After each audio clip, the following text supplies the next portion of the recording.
So I represent the KR Foundation, and our mission is to address the root causes of climate change and environmental degradation. And we primarily work internationally. We have approximately 15 million euros a year in budget, and we get our funding from another Danish foundation. So we're a project foundation to some extent, with the purpose of supporting other projects. So it's a little, it's an interesting setup. So we are in, to some extent, a project of another foundation that focuses on climate projects. There's been some changes. When we started, we had a broader focus to find our feet and to get to know the field we're operating in, and then over time we narrowed our focus and developed specific program areas. So now we have these 4 international program areas we fund in and one national program area.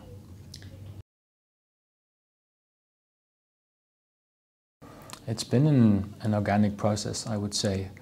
You know, there's a lot of ways to go about strategy, right? You can spend a long time doing research and drafting a strategy, and then get to work.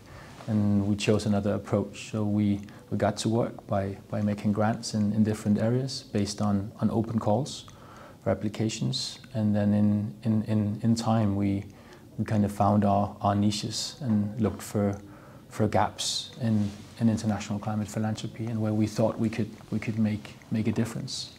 So that's been our approach to strategy. Yeah, we funded, for instance, 350.org for a number of years. They've run a divestment campaign, so that sits within our sustainable finance program. Here in Denmark, we also fund some youth movements and the Danish climate movement. So those are some examples of what you would refer to as climate activists.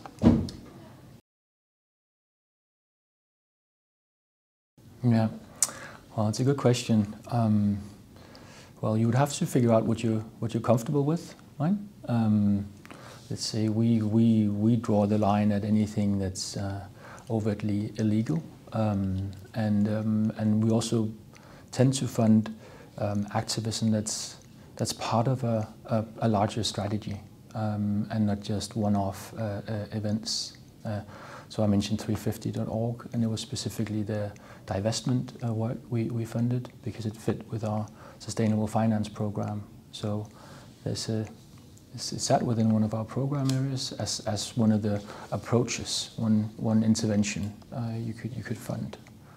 So, but it depends on what you, as a foundation, what you're comfortable with. You know, there are foundations funding the Just Stop Oil activists. Mm-hmm. So it's a wide spectrum, I would say.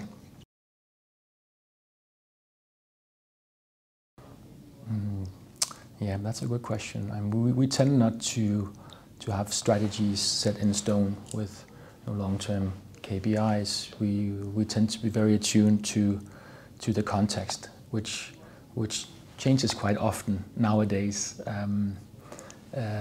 especially after February 24th with the Russian invasion of Ukraine and the changed energy situation in Europe. Of course, that affects the foundation that works on the green transition. So we have a quite flexible approach, an adaptive approach to our work and our strategies. We try to adapt as we go along, with, of course, with the ultimate objective being alignment with the Paris Agreement goals, right?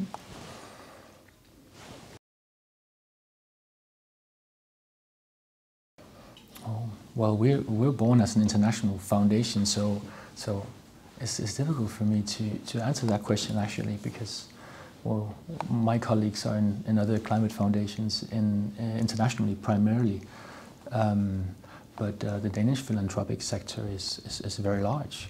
We have a lot of foundations, a lot of diversity. We have some very large foundations and also a lot of smaller foundations. So, and you can find in Denmark probably as many philanthropic approaches as you can find anywhere else in the world. And apart from that, I mean, I don't know how Nordic philanthropy sets itself aside from philanthropy in general. Probably have to think a little bit more about that. There's something around commercial foundations and ownership of companies that's special, at least in Northern Europe, I believe. But no, I wouldn't be able to give you a really good answer to that question.